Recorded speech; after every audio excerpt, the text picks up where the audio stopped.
Do you believe that we are already living through the fourth industrial revolution and that it's transforming healthcare here in Cambodia? Okay, let's look back and see where revolutions began. In the 1840s, surgery was performed without anesthesia. The discovery of ether and chloroform changed that completely. Pain could be controlled. Surgeons operating barehanded and wards reeking in gangrene. Infection was the great killer. Antiseptics, sterile instruments, and later antibiotics changed the world forever. Surgery became safe. We all recall the time when paper records filled entire departments. Data was available but inaccessible. Then computers, CTs, and MRI scanners opened a new window into the human body. The art of healing developed into evidence-based medicine. Today, monitors, wearables, and laboratories generate more data in one day than hospitals once did in 10 years. Artificial intelligence analyzes that data faster than any human team. Robotics, gene editing, and digital platforms are reshaping how we deliver care. Every revolution has merged compassion with technology. The challenge today for us, in government, hospitals, and industry, is obvious: to make sure this ongoing revolution improves access, quality, and trust for every patient. A decade ago, platforms like Grab and PassApp changed how we move, not by building new roads, but by connecting drivers, passengers, and payments into one seamless system. The same platform revolution is now reaching healthcare. In a rural shop pharmacy, a smartphone app could verify a patient's NSSF card in seconds. It guides the pharmacist through safe treatment options, records the visit, and links the transaction into the National Health Information System instantly. That simple connection changes everything. Our grandmother suffering from diabetes and hypertension no longer pays out of pocket. The claim goes directly to NSSF or HEF. The pharmacist is reimbursed digitally, the data is captured for quality control, and the AI-enhanced system learns from every encounter.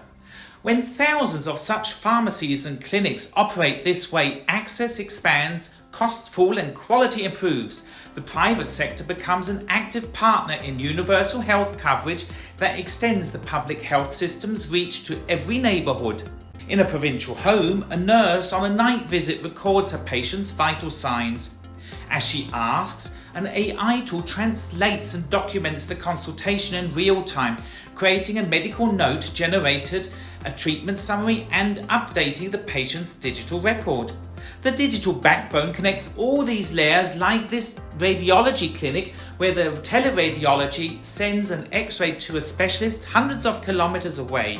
AI image recognition algorithms support the radiologist's reading, increasing both quality and speed. These are not just digital tools. Together, they are integrated digital health platforms. They are becoming service providers themselves and the backbone of tomorrow's health system. How does all this connect into Cambodia's digital health ecosystem? The patient sits at the center, surrounded by hospitals, clinics, and pharmacies, the pillars of care. Around them run the supporting services, imaging, laboratory, and logistics, the operational foundation that keeps healthcare moving. In recent years, new actors have joined: telemedicine platforms linking patients and doctors online, wearables tracking vital signs, and AI tools interpreting images and guiding clinical decisions. These are the new engines of data, changing how care is produced, recorded, and reimbursed. The digital health platform links all these providers through a shared digital environment, much like Grab connects passengers, drivers, and payments. The patient's digital medical record is linked to the health information exchange, the interoperability layer that coordinates every data flow. Like a conductor in an orchestra, the health information exchange ensures that information moves securely, flows command standards, and reaches the right destination. Through this exchange, every platform and hospital system, public or private, contributes to a shared health record, giving a complete view of the patient's care. The same layer connects private insurers, NSSF and the Health Equity Fund, ensuring seamless reimbursement. When connected with the Ministry's digital health and One Health information systems, these data support national policy analysis, cross-sector surveillance, and early warning on emerging threats such as antimicrobial resistance. Research institutions use de-identified data to drive innovation, improve quality, and develop Cambodia's emerging digital therapeutics sector. So in one picture, this is how Cambodia's digital health ecosystem will work. Digital health platforms connect service providers through health information exchange. The interoperability layer unifies data into a shared health record that drives better care, strong policy, and continuous innovation. As digital health platforms expand and are linked to health financing, digital encounters become reimbursable services. Financial protection improves because payments flow through the system and not out of the patient's pocket. At that point, platforms are no longer IT add-ons. They function as health service providers. These platforms then manage data, influence clinical decisions, and move money. These new entities demand clear rules. What is the platform licensed to do? Who is accountable when ecosystem algorithms inform care? And how does data move safely across the network? Defining those rules turns uncertainty into investable clarity, inviting scale from the private sector while protecting patients. The goal is a co-regulated market, shared standards, shared accountability, and predictable reimbursement that advances universal health coverage. In short, connect the layers, reimburse the services, govern the roles, and the system delivers access, quality, and trust at scale. Cambodia already knows how to innovate safely in public-private collaboration. The financial sector offered two models that could guide digital health today. The first is the Credit Bureau of Cambodia. More than 15 years ago, the National Bank, private banks and microfinance institutions co-created a shared institution where every lender reports and checks credit information under one rulebook. It is a jointly developed and jointly regulated neutral organization that protects over-indebtedness and banks from bad loans. The second is the approach that gave rise to Bakong, Cambodia's first regulatory sandbox. When digital payments began to grow, the National Bank didn't rush to legislate. It launched a formal regulatory sandbox working with technology providers and financial institutions to test new solutions under supervision, enabling investors and regulators to learn side by side before writing the rules. Out of that process came Bakong, the digital payment platform that now connects all banks and wallets across the country.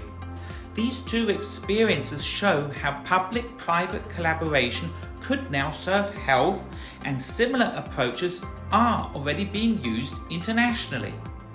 In Singapore, for example, telemedicine regulatory sandbox allowed government and private providers to test new models of virtual care before writing national regulations, lessons that later became permanent law and provided essential during the COVID-19 response. These examples illustrate two key ingredients for Cambodia: shared data governance through a trusted, co-regulated public-private body, and safe, step-by-step learning before regulation becomes law. Imagine a health information exchange governed like the Credit Bureau, a neutral institution where public and private providers share data responsibly under one framework, and alongside it a digital health sandbox, not a buzzword, but a practical space for the ministry and innovators to test telemedicine and AI tools safely before national rollout. The same public-private collaboration in fintech that drove national GDP can now drive growth in health. What you see on this chart is the broader economic impact of digital health platforms on Cambodia's GDP projected over the next decade. When digital health platforms link providers and payers, duplication decreases, payments move faster, and service efficiency increases. Connected systems keep care and cash flowing even in times of disruption, protecting jobs and keeping the health sector a stable contributor to GDP. As digital encounters become reimbursable through NSSF, HEF and private insurance, payments flow through the system, reducing out-of-pocket expenditure. Families are protected from catastrophic health spending, while every health dollar works harder across the network. Healthier people learn better, work more days, and contribute more effectively to the economy.